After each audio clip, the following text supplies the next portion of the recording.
Hello, Vol Nation. Welcome to another episode of Believe in Tennessee Football. I'm your host, as always, Kyler Curbison, joined with Reed Bacon. We're at Reed's house right now because we're in Knoxville. We just got done watching practice, and we're breaking down the offense on this episode. We're telling you guys all about every position, what they looked like, how these groups are going to be in the fall, and what guys really stood out to us. So great podcast. And let's jump into it. By the game. Snap. The kick is in the air, and the kick this time is no, sir, Reed. No, sir, Reed. Final score. Tennessee 20, Florida 17. Pandemonium reigns. Loads up, fires long for the end zone. The pass is going to be caught by Tennessee. Tennessee wins! Caught it by Tennessee. Jawan Jennings. Jennings makes the catch in the end zone on the Hail Mary. Down at the 35, to the 40, to the 45, to the 50, to the 45, to the 40, to the 35, 30, 25, 20, 15, 10, 5. What did he do? All he did was score. Joey Pence, touchdown on play number 1. All right, so before we jump into the podcast, shout out our number one sponsor, as always, betonline.ag. Listen, if you're wanting to make anything exciting, you got to bet on it. It makes it so much better. Even if you're following a team that you're not necessarily a fan of, you put some money down, the thing gets very exciting. You're really watching that game. BetOnline is that place to do it. It's got all the news, the stats, the scores, the odds, everything you could think of.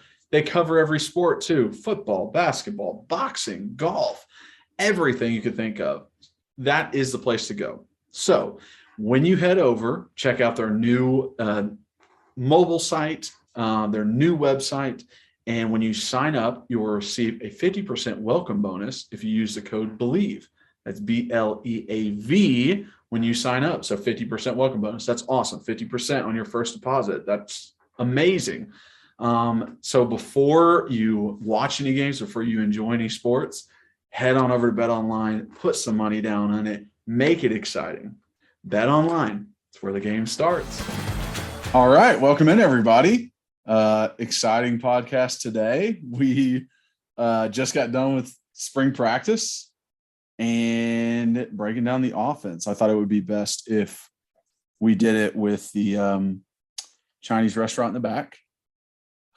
So everyone could see. I'm at Reed's house right now, his parents' house. Yeah, my parents' house, yeah. And getting to record it in person, which is always fun. I know Reed hates it because he doesn't get I don't think it's as good. But for some reason. We'll do well today. We'll be okay. We have special guest Annie with us again, as she just continues to lick everything and sniff everything that she can. I feel, even though I've been with you all day, Reed, how are we doing, bud? Yeah, so I can't start it any other way. Yeah, great day so far. Even great night last night. You drove in. We got to hang out here at my parents' house. So sat in the other room and watched UT baseball finish up, which is a great way to start the series for the UT baseball team. Great win. Yeah, we watched it. Then we watched one of the Jackass movies, and we're laughing and just cracking. Being high school Reed and Kyler again. Yeah, exactly. So cracking up, and then we woke up this morning and went and had a delicious meal at Waffle House right off the exit down here on 394. So we're in East Knoxville. So yeah, we're out here in Holston Hills is where my parents' house is. But anyway, so went to spring practice today, and it was different because they treated today like it was like a scrimmage. It was technically their first scrimmage of the spring. Yes. So yes. We did not think that was happening. We came in thinking this is going to be a regular practice. Like, I couldn't wait to see one-on-ones between O-line, D-line, stuff like that. And then it was just all plays and scripts and yeah. Yeah. So we literally walk in and I'm watching Annie with this. If she might have to. She's sniffing it. She's sniffing the recording, and I'm worried she might turn it off. Get after it. Come up here. I don't know. We might have to put her up. Pause. She might be being put up for a second. But anyways, so we show up to practice today, and there are a bunch of cars there, and we notice that there's a bunch of recruits and a bunch of high school football coaches and families and all that stuff. So we're like, oh wait, yeah, that's when we realize so I walk in, I'm like, we walk in, we like go to the bathroom. The Waffle House was delicious coming in. We had to get it put out. It's delicious going in, but it comes out quick. It's not the best quality food. No. So we went and used the bathroom. And I'm like, Kyler, bro, I think they started practice already. We're like, what? Like we got there at like 10:50. We practice. Scott told us practice starting at 11. So we go to the bathroom. We come back out there, and one of the trainers or one of the guys that helps, he had a schedule. And if anyone that knows college football or football in general practice, like everybody's got a schedule. Everyone's got a little paper that's printed out, so everyone has a schedule, and it tells you it's broken down by the minute. So I asked the guy, I just said, "Hey, do you care if I take a look at it?" And he was super nice guy. He was one of the helping staff, and he let me look at the schedule. And so we realized that it was a scrimmage, and I was like, "This makes so much sense. Like this is what they would have been doing in Neyland if it wasn't for the renovation." So it wasn't like maybe what we thought it was, which is, like I said, it was dumb on our part. We didn't put two and two together. That's true. So, but it was great. We got to see live action. I mean, they were taking guys to the ground, which never happens. That is a big deal in practice. I mean, honestly, like a lot of the times it's just like, oh, hold up, don't take anybody to the ground, right. Stay safe. So I like the fact that it was like, oh, we got to actually see a running back break a tackle. Right. Yes. You know what I mean? Yes. And guys shed blocks and have to tackle someone. And so, so it was, it was great. And like I said, hey, we're a little bit late, but like, instead of us just enjoying the day and enjoying practice, like we gotta divide and conquer, go watch different stuff. So, and so after I got over all these high school football coaches and all these recruits and just all this nonsense, it was so funny. The guy that gave me the support staff guy that gave us the schedule to look at for a minute, we were like, what the hell's with all these recruits? Like, no offense, but like half these guys don't look like they're ever going to sniff the field at UT. And that's what I had said to Kyler. And then as we're talking to him, it's funny because I did not say that to him, but then he's like, yeah, it's so funny with all these recruits. He was like, we might be interested in one guy from one high school, and they bring like all their coaches and like 10 players. Yeah. I was like, you look over in a corner and you see about 30 people in purple, and you're like, oh, okay. They're all from the same school. Yeah. They all came together. Right. To check it out. And so it's like, then I'm noticing like, and he was talking, he's like, yes, all the kids that come here, he was like, they all want to do the jersey and the pictures. And he's like, it's the worst thing to ever happen, because he's like, we know 90% of these kids are not good enough to play here. No. And they're not going to play here, but like, they want to build good relationships with these high schools, and they want to have good relationships. And obviously you don't want bad publicity of like one kid coming out and be like, they were mean to me at UT. And it's like, yeah, because you're a Division, 2 player. Yeah, like, exactly. These coaches, they get to go back. I shook Heupel's hand, man. I talked to him for about 30 minutes. Yeah. And let me tell you something. He is the man for the job. Right. He said this guy is going to bring Tennessee back. Yes. I know. Listen, I've been coaching high school football for 4 to 5 years. Like that, I could see that happening. Like them, like their high school coach, like going back telling the AD, like that trip was amazing. The boys, I mean, you can see the fire in them now. Yeah, they want to be out there just like those big boys are. They want to be just like them. So after we get over like these recruits that, I mean, there were obviously some recruits that needed to be there. Oh yeah. I mean, for sure. I mean, so it was probably a pretty good recruiting weekend, and then there was a lot that shouldn't have been there.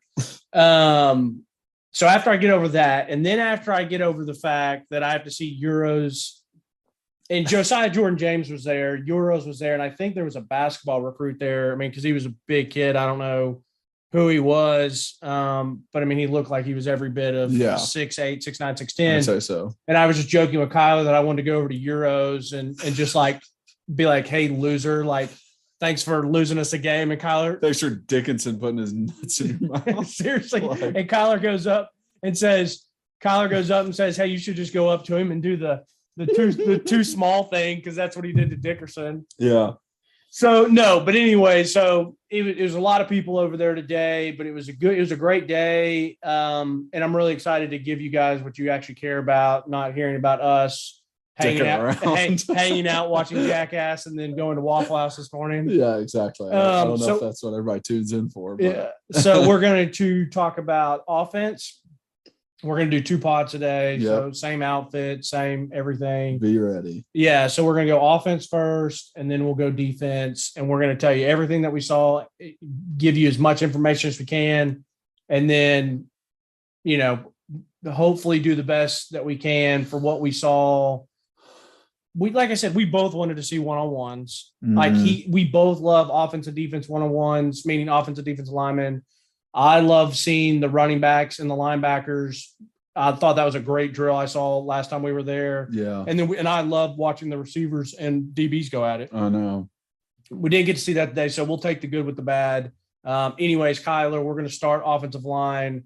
What all did you see? What did you think? So I loved it. The first thing that I noticed is the depth in offensive line compared to. Hold on. Where are you going? Hold on. I got to interrupt you real quick. Okay. Because I know. Well, because it reminded me of something. Okay. So, anyways, the last thing I'm going to say before we start talking about the whole thing, I'm going to give you guys on this on the front end. It is, and this is a kudos to Heupel and all the coaches and whether on field or off the field. Yeah. The difference in 1 year, 1 year, the difference from last year to this year is insane. It's laughable. Last year was like they did not deserve to be in the SEC by how they looked. And today was like, okay, this is a football team. Yes. With the talent, size, athletic, depth, everything. And I told Scott that. And I said, I'm going to tell you one thing, in 1 year's time, this is amazing. Like, this is insane. Now, granted, last year's spring to fall was a big jump, but from spring to spring, it's night and day. And the fact that they did it in 365 days basically is massive. And it's exciting to say, okay, what are we going to look like next spring? And just, hey, keep things going. Anyways, go ahead. Growth. I can go? Mm-hmm. Oh, okay. So I first noticed the depth of the offensive line.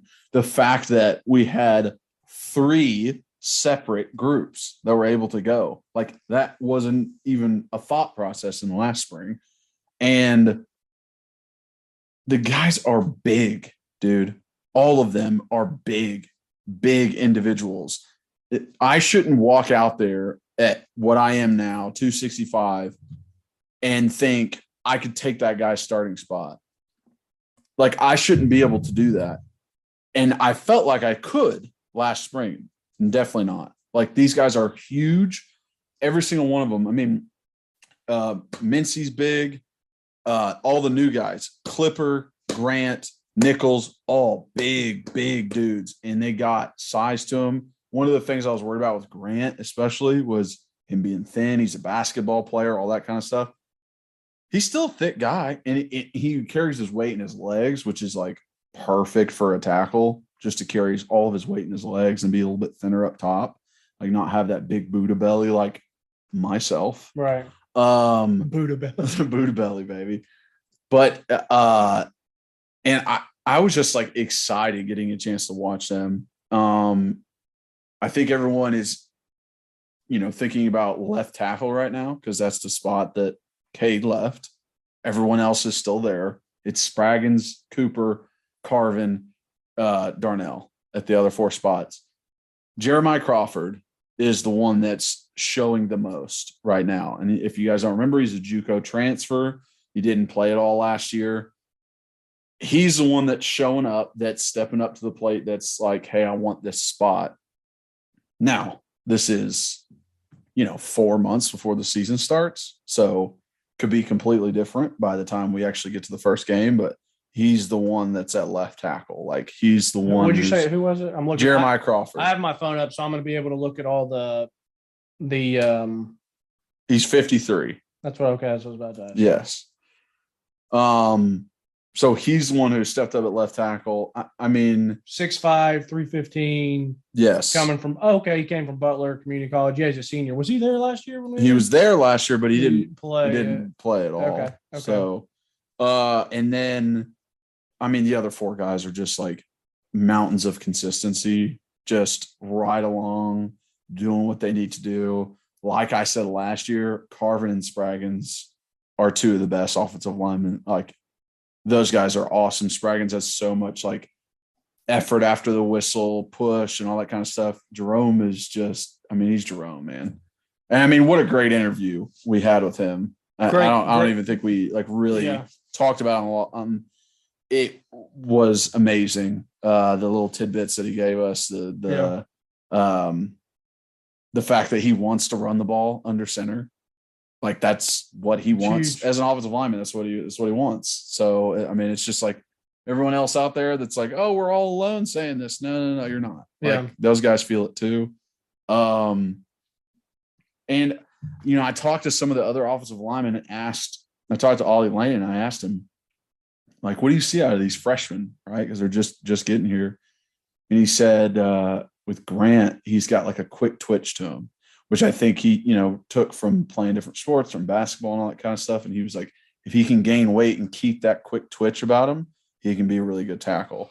Yeah, we were talking about him this morning when we were eating, like, because last night we talked about who we wanted to see. Like, let's look at numbers this year. Let's think about people, because last year we just showed up just like, hey, we're here to watch practice. Well, like, and we don't. Spring, we didn't know anybody. I know. 30 plus transfers. It was like, I know. Who are you going to look at? I know. And then in fall, we got a little bit better about it. But last night, we really did our homework. Annie, lay back down like you were. She's licking me like crazy. You took her spot with your foot. I know. No, she'll lay back down in a second. But anyway, but we're talking about Brian because and for people who don't know, he's coming in this year. He's a freshman. He's a basketball player from down in Fort Walton, Florida. 6'7". Yeah, but we were like, he's probably going to look like a string bean. He was one of the first people we see today, and we're like, okay, looks good. Yeah, looks good. Like, not bad. But so for me, for offensive line, I'm really excited going into this year, obviously, because of, I mean, Spraggins has to be better with some of the holdings and PIs. Annie, we're live here. Annie, come here. So anyways, Spraggins is good, but like this spring, he needs to be working and cleaning up on his hands. Yeah, he can't be holding people. He can't be doing all that stuff. Yeah, I think the penalties really like hurt him last year. There was inconsistency in him too, like in pass pro, letting guys get around him. A lot of like swim moves and push because he's like that heavier handed, exactly, more of a running. He's almost so aggressive. Correct. That they use it against I used to play a guy in high school I used to play with that he had the same issue as he just always wanted to like hit somebody, hurt somebody. And in pass pro, you're passive. Yeah. You got to sit back. You have to let them come to you. You can't go get them all the time. Right. And that's why I wanted to see one-on-ones. I feel like I got robbed from being able to like, okay, let me see what your technique looks like right now. Because when it's in the team setting, you're trying to look at every single position, right. and it's harder to look at the interior guys than the tackles. So, you know, sometimes you don't just like get the full look of it. And we ran the ball a lot today. A lot of running. So yeah, basically everything like this earlier to start practice, they did like it was a real game. Like they did their warm-ups, they did their pregame and stretches and all that. Then they took a little time in the locker room, like a real game. Yep. Then they came out, they did a little bit of warm-ups again to get ready. And then it was kind of go time. And so basically today, like we saw legit just scrimmage them playing. So like Kyler said, they ran a lot. Like they were moving the ball down the field and it was a lot of run. Like I said, I love this, like Mo Clipper, good sized kid for a freshman. Like we said, Brian Grant, we've talked about him a bunch already. Addison Nichols. He already looks like a junior. Correct. Like he looks great. Like he looks like a good athlete, good size SEC lineman. Yeah. Now they had him running with, I guess, the third team. The third team at center. And my thought process is we need a third string center. we need a guy who's smart enough to tell everyone else what to do and be out there at center. And he is a smart kid. Like, we know that coming out of high school, Eagle Scout, like 4-point-something GPA. Right. I think that's why they put him there, so he can first help everyone else out around him. Right. Second, still get reps. Yeah. And third, learn the damn offense. Right. If you're at center, you're forced to learn the offense. Like, you have to know it as much as the quarterback does at some points. Right. So once he does that, put him at guard, put him at tackle. He knows what the tackle does on a certain play. He knows what the guard does on a certain play. So it's like, okay, now we can put him wherever we want. Yeah. Based off of his knowledge. The other thing is, too, you said he was running with the threes. Yes. But I would not be shocked, depending on how he continues to develop in the spring, and then we're going to go back in summer, and we'll see how summer looks. But, like, I would not be shocked if Cooper got hurt again. And if they feel good enough about Addison being like, hey, we don't have to move Jerome back in. Yeah. Just plug and play with Addison at center. Yep. Because it is really hard to play in the SEC as a true freshman. It's even more difficult to probably play as a lineman and maybe a quarterback. And I mean, even think about this, like setting nickels up like they are. It's like, hey, you're our sixth man. Correct. You're the one who goes in. If one person gets hurt, Correct. You're the one who goes in. Maybe we, if tackle gets hurt, maybe we put Jerome at tackle and you at guard. Correct. But you're going in. So know the offense the best ability. Like, Addison might be a guy who actually gets legit playing time this year. Now, we don't know that for sure. No. We've seen him one. Right. We've seen him one practice. We're just saying that, like, we could see how the coaches are trying to put the puzzle pieces together. Yeah. Because if Cooper does go down, like, we love Cooper, and like, he is a little bit smaller. Like, he looked great today. I'm just saying he is a little bit smaller for an SEC lineman. Smaller side. Smaller side, right. Yeah, he's not a small guy, but on the smaller side. So, like, say if he has another nagging injury, and if Addison, like I was saying earlier, like, it's probably the hardest thing to do is be a true freshman offensive line or like a true freshman quarterback to come in the SEC and play. But, like, the way we saw Addison looking today, like you said, he looks like a junior. Yeah. Exactly. And so if mentally he's there and physically he can keep up, then, like, it wouldn't surprise me. But, like, the depth of the offensive line was it was so much better. It looked good. They ran the ball pretty well today, which is a kudos to those guys. Yep. Yeah. So from what I saw, I thought the offensive line looked good, and it should be a strong point for us this year. I truly believe so. Like, I truly believe it is something that you'll forget about. That's what you want as offensive linemen. People to forget about you because you're just doing your job and no one notices that you're messing up. Right. And we thought it was going to be a strong point last year. We did. And I'm not going to say they were a weak point because we still ran the ball really well. Like, I'm not going to sit here and think back of how bad, like, maybe they got eaten up on pass pro against Georgia or Florida or Alabama because those are, but, like, think about who the teams that we played that going into the season we were supposed to be equals with. We ruined Missouri. South Carolina. We ruined South Carolina. Like, we ran the ball on these guys. Scored 45 versus Kentucky. Right. So it's like the offensive line was supposed to be a strength last year, and they really had some issues maybe early. But this year, I think as long as everyone stays healthy, hey, we're going to run the ball well, we're going to move it well, and we have good depth behind it. Like, exactly. So anyways, I was pumped with what I saw with the offensive line. We can't really talk too much about one-on-ones. About individual players' performances today because it's like it's a little bit more difficult compared to when it's one-on-ones. It is, and you saw Spraggins did open up a nice hole. Yes, yeah. I saw. There were certain plays where it's like, oh, I saw Spraggins get it with a down block, open up a hole, and then but it's like, oh, I didn't see what defensive lineman he was against. Right. What if it was a third string D lineman? Like, I don't know if that was Amari Thomas out there that he actually did it against. Right. It's just so difficult to see both sides. And, when it's a regular practice, not only the one-on-ones, but like half line, where they'll just go center guard tackle versus three technique defensive end and linebacker. And you're like, oh, I see everybody here. Right. And I know what's going on. And it's such a better view of everything. Right. But I completely agree that it's the depth is what's going to help us the most because that's always an issue on the offensive line. Someone gets rolled up on. Yeah, it's just the nature of the beast. Almost every time. Yeah. But I also, like, there were guys that were injured that we didn't get to see. And I don't want to like say anything about them because I don't want this to be like, hey, I'm giving out all that, crap to the other teams too. Like, hey, this guy's got a bad ankle. Oh, right. You know right, what I mean? Right. Like, I highly doubt any Alabama coaches watching this, but Right. if they do and they're like, this guy's got a bum ankle, Yeah. I'm not going to give any kind of advantage. Yeah. But no, yeah, everyone looked good. Like the freshmen looked good. Mincy from Florida, big old boy. He looks good, looks the part. So yeah, offensive line, like everything looked pretty good. yeah, I'm not worried at all. No, it's nice. It's nice to have a pretty good feeling. Hey, I'll still take bigger, stronger, faster. Give me 3 or 4 Addison Nichols coming in every year compared to just one. Yes, exactly. But we'll get there. Quarterbacks, it's the big topic this year. We don't know who's going to be playing.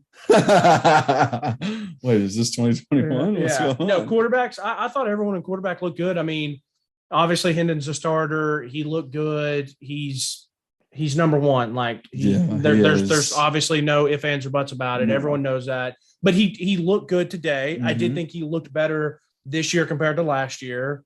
And Joe looked pretty good today. Like he still wasn't bad. Like he had a deep ball that hit a wide receiver in the hands. Like it wasn't overthrown or too much of a rocket or anything like that. Matter of fact, he had a deep throw today and he had Walker Merrill deep and he made sure not to overthrow it. Walker had to like not come back for it, but kind of slow up for it. And it was a nice catch. He was out of bounds, so it didn't count. But yeah, Joe looked good, like, which is his thing. Like he's a practice player, but like, hey, if Hendon gets hurt, like we need every opportunity we can. So Joe, just keep working. You never know if you get another chance, another opportunity. Tavon Jackson. He looks good, man. Looks good. I mean, he threw some nice balls. I think he's still struggling, like reading the defense and finding the open man. Because there was a lot of sacks, quote unquote sacks. Like they won't hit the quarterback. Right.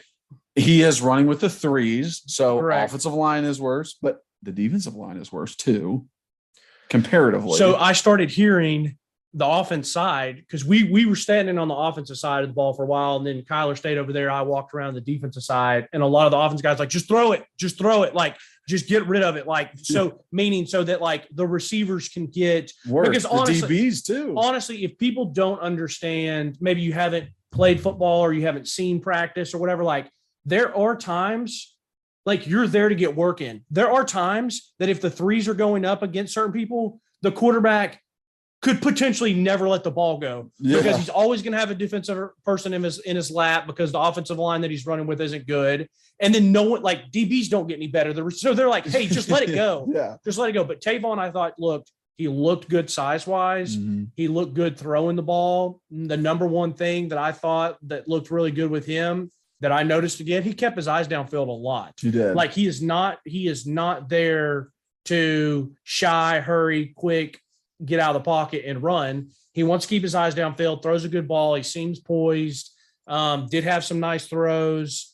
So yeah, I was happy to see him. I mean, as a freshman, I thought I was pretty impressed with what I saw. And he's still learning as a freshman, like how to go about these kind of things because there was an instance I was standing underneath a tower and the quarterback's coach was up in the tower. And so was Golish. Yeah. And Hendon and Milton were right next to me. Taven was going with the threes and he had like didn't run back to the huddle or kind of like put his head down after like missing a ball.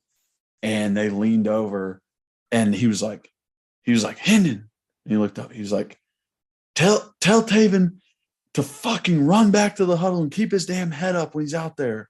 None of that shit. Right. He's like, yes, sir. And Hendon ran over there and told him. Yeah. So it was just like there's little things if freshmen as they go that like you're not quite there yet. In high school, you can just kind of get away with little things like that. Sure. So, but I love the fact that he's able to get good reps as a freshman. Yeah. Because sometimes guys don't. Sometimes like you really just like never get a chance to get good reps and like you're like, are you getting any development? Right. You know? Yeah. Yeah. And then obviously if anyone cares, like Navy Schuler was out there Navy looks like the most unathletic. But he's not. No. He is athletic, but he just looked like a walk-on with no swag. Like he throws a pretty decent ball. He does have a pretty quick, nice, good release. But he did. I mean, he's nothing on his arms. Yeah, no tape, no wrist straps, and he had like the lame-o like little. Yeah, just cut here. I'm like, bro, you're hurting yourself. But he's not. I mean, Navy's not going to play. Like he's not going to play. Like it's a good story. His dad played here. He'll be a good practice player. But like he would be probably like third or fourth string, I guess. Like, yeah, I mean, whatever. But listen, I mean, he's fine. Give us a good scout look. Yeah, exactly. Good scout look. And then that Gadsden Moore guy, I guess he's the transfer from UCF. He's a pretty good sized kid, throws a decent ball, but it's Hendon, it's Joe, it's Tavon, and then Nico will be here next year exactly. Just take over. Yeah. But quarterbacks, they all look fine. Look great. Yeah. Joe, the nicest balls I saw today, like Joe had a pretty good deep ball. He had a really nice deep dig route where we both said that was a great catch. He rocketed in. He stepped up. He kept his head up, stepped up in the pocket, threw a nice deep dig in between, behind the linebackers, in front of the safeties, and it was a good catch by the receiver. So quarterbacks, they all played fine. You want to do running backs? Well, I do want to give Tavon did have, so when they were working their way down, they got into the goal line. Yes. And defense was stepping up, making some good plays. And Caleb Webb, he was the 4-star receiver. I actually thought he was going to be a little bit taller and bigger. Good sized kid, but I thought he was going to be like, I guess I'll see what they have him listed as, but like I just expected seeing him from when he was coming with his recruiting profile and stuff like that. I thought he was going to be a little bit bigger. Anyways, they get down in red zone. They run it a couple of times. They got stopped. And so it looked like he comes off the route or comes off the line. It looks like it's going to be kind of like a fade. And then he turns it to the back. So if people who are watching on YouTube, Caleb comes off, instead of coming out for a fade, he kind of comes out a little bit and then cuts back like right on the back line. Yeah. Tavon throws a good ball and Caleb Webb comes, catches it, tries to get his feet in bounds. I was standing. Was that the double catch? Because I think there was one later that was almost the same thing that was kind of like a double catch, but I think that might have been Keaton. Okay. Yeah, no, this was a catch. And there was a bunch of parents there. There's, like I said, a bunch of the high school coaches, a bunch of recruits, all this stuff. So there's a bunch of people right there. Well, they obviously had referees there today because it was a scrimmage. Yeah. I personally did not think I think he got 1 foot. He caught it and got 1 foot in bounds. I think his other foot was already like barely out, but it was so funny because the refs come together like a real game and start talking like, hey, is this in? And all the offensive linemen were like, he was in. What's the deal? And so it's like, it's a scrimmage practice. So it's like the refs were just like, yeah. And put their hands up like, and I'm sitting there cracking up because like some of the parents and some of the people behind, like right there standing with me, were like, no, it was in. And so it's like, it doesn't matter.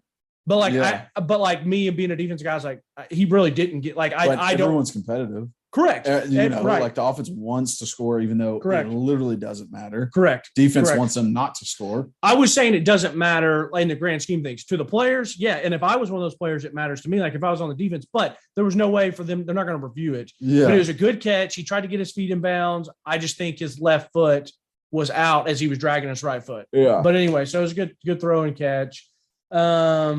But yeah, let's talk. Wide receivers. Since we were just talking about them. Yeah, wide receivers is this one. It's so the normal guys doing what they do. I actually seeing some good stuff from like Callaway and Holiday, where like you really didn't see bursts of them last season was good. And then the younger guys, like I thought Chase Nimrod looked awesome. Yeah, I thought he was the connection that Taven had. Yeah, that's what it seemed like to me. That he wanted to go to Chase a lot, and Chase is that outside receiver on the right. I don't know if that's like X or Z, whatever. Right. So Chase was one of those guys that we talked about that just looked polished. Like we said, at least my opinion was like Caleb was going to be a big, tall, jump ball guy, whatever. Squirrel's going to be working in and out. Yep. And then Chase could maybe do a little bit of everything. Well, whoever it was, he was such a nice guy, and I asked his name and introduced myself. Just said, "Hey, nice to meet you." To be friendly, to be nice, but like the guy who gave us that schedule to look over, he actually said he because Chase ran in front of us and like caught a pass. He's like, dude, Chase has been like pretty darn good this spring. He's like, kid's probably going to be a stud. Yeah. And so I think people have been hearing that, but like he just seems like he's just that all around good, coachable. Like can do a lot of different things. He doesn't just have to be the quick guy. He doesn't just have to be this or that. Like he's just going to be an all around good receiver. Mm-hmm. So, but very excited. Yeah. Very excited about him. I didn't really get like that one catch that Walker had was good.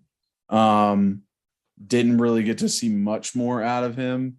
Who caught that dig from Milton coming across? Cause I swear it was like a Ramel Keaton or like it was someone that had been there a while, I think. Yeah. I don't think it was one of the younger guys. And then I think I mentioned Keaton with the like double catch in the end zone. Holiday had some really nice plays. They were really featuring him on one drive where he caught one, got upfield, broke a couple tackles, and then was he the one that ended up scoring the touchdown to complete that drive? I think so. Yeah. And one thing that like we did not see any of that I think they're just kind of waiting on, or because it's the first scrimmage, or because there's a lot of people there, is like sweeps. Or just like, outside edge kind of stuff. Like we did see some screens and guys did well on that. I thought Holiday did very well on like, there was like 2 or 3 screens where he broke tackles. Yeah. He got upfield. There was no like pitter patter going backwards, all that kind of stuff. Right. But I was like, where are those little things that we saw literally during the season last year? I don't know if they're just like, today was a lot of run game, take some outside deep shots, couple quick hitters. It wasn't, it was pretty vanilla. So receivers, I'm gonna just go ahead and say like, whether it was my fault, whether he wasn't practicing or whether he didn't do anything for me to notice, but like I didn't notice Squirrel White at all. Like I don't even remember seeing him. I don't either. So like I don't know if he wasn't practicing, if I just didn't notice him, if I was, whatever the case may be. I didn't see Squirrel. We saw Chase, we saw Caleb. Trying to think. Jalen Hyatt, like we've been to practice now 3 times in 1 year. And like the first practice we went to spring, like he wasn't doing anything. Like him and Malachi Weidman were just like injured or just doing a bunch of nonsense. Then we went back in fall. He dropped 4 balls, and we're like, hey, it's okay.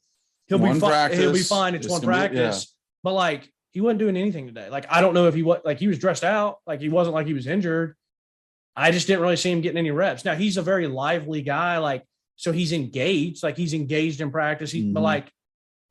I don't see him out there balling out on people. No, like he was sitting there talking with Velus Jones a lot today. Like, because Velus was at practice. Velus and Alante are both there. Yeah, and so they were just like kind of talking. So I don't know what the hell's going on with him or whatever. Like, he was supposed to be a stud. We thought he was going to be a stud, but like, there's a lot of competition in that room. So it's like a lot. So it's like, but yeah,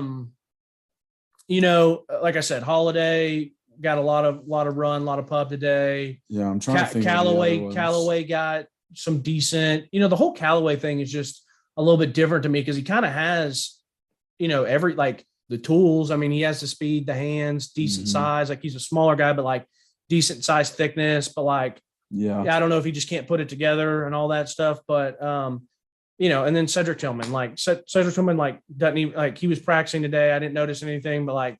He is who he is. Like he's proven himself. I think they were just like, let's go one period and okay, you're good. Like It was just like, don't get hurt out here. Like we need you. Right. So like, and like Princeton Fant, like he wasn't even dressed out. Like I don't think he's injured or anything, or maybe whatever. But like, what do they need to see from him? And I know he's a tight end. Jacob looked. Just awesome. And he's big as hell, dude. He's so freaking huge. Yeah. So he just looks the part. I guess we're kind of tying into the tight ends now. Yeah. Yeah, I mean, I love Jacob. Like, he's such a nice guy. He's a good hard worker. He's such a good kid. He is a guy that you want on your team. Yeah. But he's going to have a chance to like, this is a big year for him because like Huge. he's going to have the size and athletic ability to get some looks at the next level. So as long as he continues to work, on his run blocking and those things, and then be a difference maker with the ball in his hand, catching passes, going across the middle. Yeah, I think it's just like the yak yards.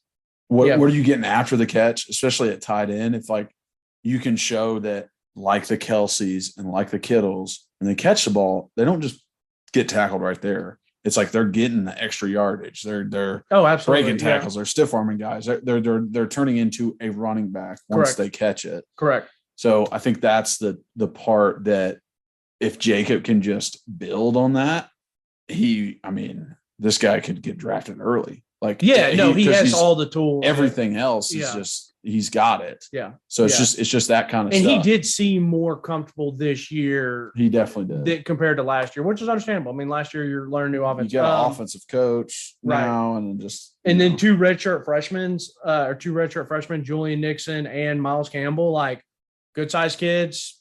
I think one of them maybe wasn't practicing today.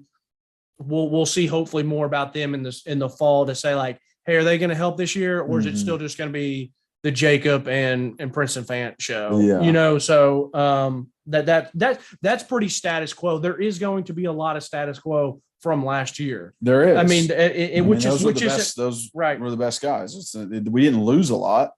You know what I mean? There's not a lot to replace. So yeah, and like I said, it's not that's a good thing. Yeah, that's a good thing because you're only going to get better. Especially on offense, it's literally just Cade and Bayless.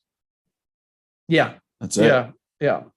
So, but yeah, I mean, I wish I could give you guys more on some receiver stuff, but receivers is pretty status quo. Besides, another guy I didn't notice today at all, I didn't see, was Cam Miller. So out of the four freshmen, I didn't really see Cam. I don't know if he wasn't practicing. I don't know if I just didn't notice him. Yeah.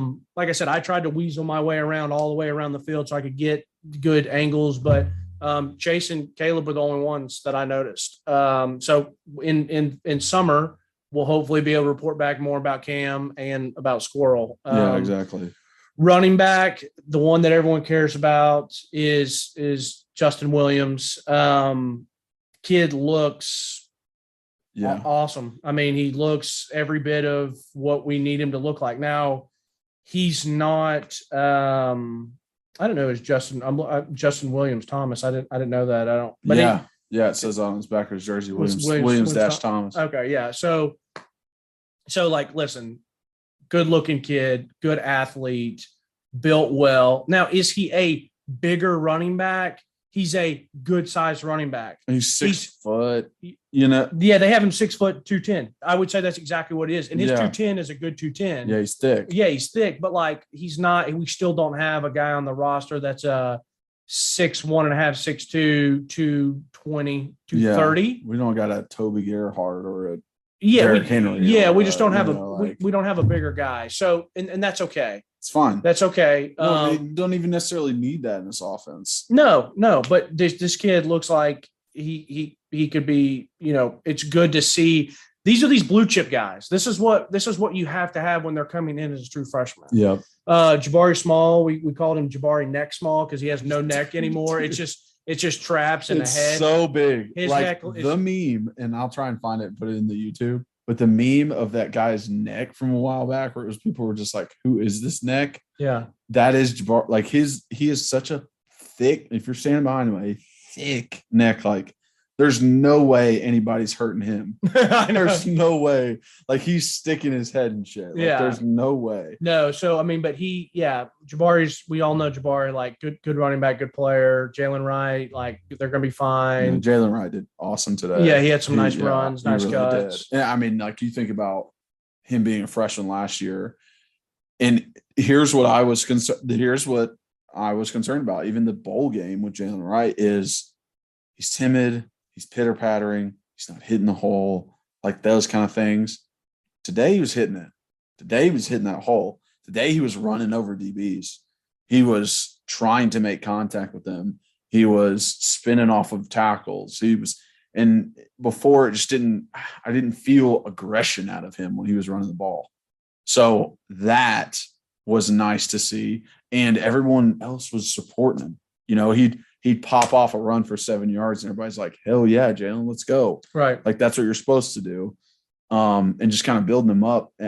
I think he is going to be a great like second punch off of Jabari. But between Justin, it's funny. I'm sitting here, we're saying we don't have our 6'2", 220 guy, and I forgot about Laneith Whitehead. I didn't really notice him today. He did play some last year. He's 6'2", 220, so that's good size. He runs like he's bigger because he runs a little stiff. For sure. But he's still a young cat. But I mean, running back again, we'll be fine. I mean, between Jalen and Jabari and Justin Williams-Thomas, they'll be okay. And the thing is like this is still all subject to change. Like this is only spring ball. Like there's going to be guys from this team that probably leave because they know that they're not going to play. Mm-hmm. And then there's going to be some guys that maybe we do pick back in off when they go through spring. Yeah, that's so true. And they realize they might not play and they're going to come. So this team could still look different. I will say the vibe of this team, once again, incredible. Great. Like, incredible. I mean, it was a great vibe. It was a great vibe for practice. Like, good atmosphere, good environment. Like, I still really think, and you might be able to, I mean, I know how it was at Memphis, but you might be able to talk more about your times at UT, but like, I just feel like all 3 times we've been there,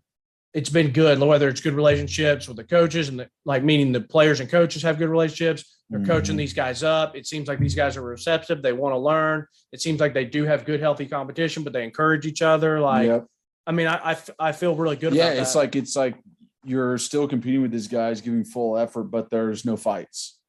You know, like that's a prime example. Like nobody's like really getting angry at each other and trying to swing. It's like we're getting out here, we're grinding, we're putting together drives, we're competing, and it's all for the greater good. It's all for what we're working towards. And fights are going to happen. They're not necessarily a bad thing. I never said I have always been on the side of like, it's fine. Yeah. People should not freak out about fights. Fights happen between 18 to 22-year-old boys. Right.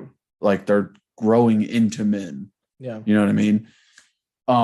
But yeah, man, the difference, again, like just to reiterate what we said in the beginning, the difference in this practice and what we saw last spring is incredible. Yeah, amazing. And just what Heupel has done to this team in terms of dudes coming in, playing well, in terms of discipline throughout the team, in terms of competitiveness, like it's all turned up to 10. I mean, I love everything about the guy, except for the fact that sometimes we don't get under center and run QB sneaks. That's literally the only thing. I mean, that's the only thing. But like, yeah, I just like his message again after practice. Like, he just it doesn't have to be, whether it's not fake nonsense, used car sales, speeches and logos like Butch, which some of that stuff like is good. Like you do need some of that stuff, but like it can't be who you are. Yeah. And then like with Pruitt just sounding like being a complete disaster and being a hothead, but yet not being a disciplinary. And like, you don't have to dog cuss somebody and all this nonsense. Like it can just, you know what I mean? Like, I'm not mad at you. I'm not going to sit here and cuss you, but like, I'm disappointed. You know what you need to do. I'm going to treat you like a professional. You want to play pro ball? Here's what we need for you to do. Do this and you can be on the field. If not, like we'll find someone that can. So, but anyways, so to reiterate with offense, a lot of status quo. Like I said, I wish that we could have seen those 2 receivers for you guys. Just because we know they're freshmen and people want to know about them. But yeah, so I guess I don't even know what our time was on there. We can I think we're right around an hour. Okay. So we can jump right into defense. Yeah. I'll finish this off and then we'll jump in the defense. Appreciate you guys watching, listening. If you're on YouTube, please subscribe, hit that notification bell. If you're on the podcast platforms, follow, rate and review. It helps so much. Please share with everyone. Thank you to everyone that was voting on all the polls for the all Vol bracket. I thought that was really fun and awesome. I know there's a lot of tough decisions that happened with General Nealon winning. We just figured out. So very much just appreciate you guys. If you want to reach out to us, phone number 865-322-9232 and email bleavintennesseefootball@gmail.com.